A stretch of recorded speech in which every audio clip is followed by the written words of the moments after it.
بسم اللہ الرحمن الرحیم۔ ایک صاحب نے سوال یہ کیا کہ جس شخص نے نماز تراویح نہ پڑھی ہو تو کیا وہ روزہ رکھ سکتا ہے کہ نہیں؟ یہ عام عوام الناس میں بات مشہور ہے کہ جس نے نماز تراویح نہیں پڑھی تو وہ روزہ نہیں رکھ سکتا۔ یہ بات نہیں ہے۔ نماز تراویح ایک الگ عبادت ہے اور روزہ جو ہے وہ الگ فرض ہے۔ نماز تراویح جو ہے وہ سنت موقدہ ہے اور روزہ جو ہے وہ فرض ہے۔ تو لہٰذا اگر کسی آدمی نے کسی وجہ سے وہ نماز تراویح نہیں پڑھ سکتا تو اس کا یہ مطلب نہیں ہے کہ وہ روزہ نہیں رکھے گا، بلکہ اگر کسی وجہ سے کوئی مریض آدمی ہے وہ نماز تراویح نہیں پڑھ سکتا، وہ اتنی حرکات و سکنات اٹھ نہیں سکتا، بیٹھ نہیں سکتا، تو وہ روزہ رکھنے کی سخت رکھتا ہے تو وہ رمضان المبارک کا روزہ رکھے۔ تو لہٰذا نماز تراویح اور روزے کا آپس میں اس حوالے سے کوئی تعلق نہیں ہے، یہ الگ الگ عبادات ہیں۔ تو دوسرا سوال یہ پوچھا گیا ہے کہ نماز تراویح اگر نہیں پڑھی تو کیا نماز تراویح کی قضا ہے؟ تو لہٰذا نماز تراویح چونکہ ایک سنت موقدہ عبادت ہے تو لہٰذا اس کی قضا نہیں ہے۔ تو اگر کوئی اس کی قضا کرنا چاہتا ہے، وہ نفل وغیرہ پڑھے گا تو اس کو نفلوں کا ثواب ہوگا، اور اس کے قضا کے لیے نہ کوئی وقت مخصوص ہے اور نہ ہی اس کی قضا کا حکم ہے۔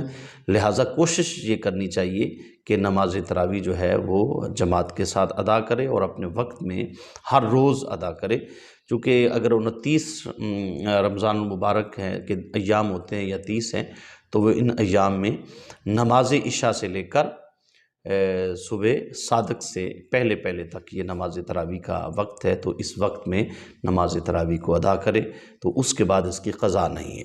اور تیسرا سوال یہ ہے کہ یہ بھی عام طور پر عوام الناس میں یہ اس کی کنفیوژن پائی جاتی ہے کہ وہ شخص جس نے جماعت کے ساتھ نماز نہیں پڑھی، تو چونکہ رمضان المبارک میں وطر جو پڑھے جاتے ہیں وہ جماعت کے ساتھ پڑھے جاتے ہیں، پھر تراویح جو ہوتی ہے وہ بھی جماعت کے ساتھ پڑھی جاتی ہے، لیکن ایک انسان ہے وہ جماعت کے ساتھ اس کی نماز رہ گئی ہے، تو کیا وہ اب اس نے تنہا اپنی نماز پڑھی ہے تو کیا وہ تراویح جماعت کے ساتھ پڑھ سکتا ہے یا وطر جماعت کے ساتھ پڑھ سکتا ہے یا نہیں؟ اس کے کیا احکامات ہیں؟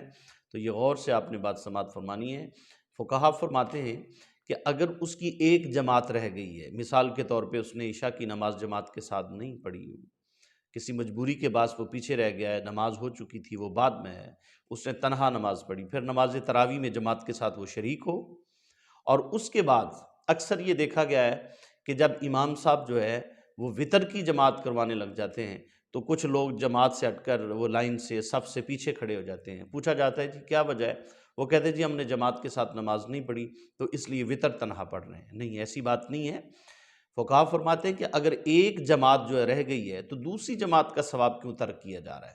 اور اس میں کوئی ایسی نہ کوئی ایسی دلیل ہے، نہ کوئی ایسی کوئی بات ہے کہ انسان جو ہے وہ وطر کی جماعت چھوڑ کر تنہا نماز پڑھے، بلکہ وہ تراویح میں بھی جماعت کے ساتھ شریک ہو اور وطر کی نماز میں بھی جماعت کے ساتھ شریک ہو جائے۔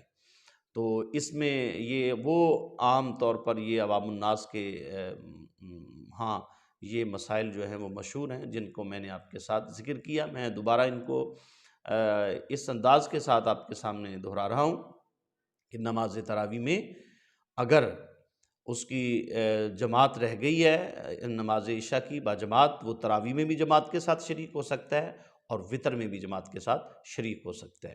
اور پہلے اس سے جو سوال پوچھا گیا تھا کہ نماز تراویح کی قضا ہے، تو نماز تراویح کی قضا نہیں ہے، اگر وہ بعد میں پڑھے گا تو نفلوں کا ثواب اسے ملے گا۔ اور پہلا سوال یہ ذکر کیا گیا تھا کہ جس نے نماز تراویح نہیں پڑھی تو کیا وہ روزہ رکھ سکتا ہے کہ نہیں؟ تو لہٰذا نماز تراویح جس نے نہیں پڑھی وہ روزہ رکھے۔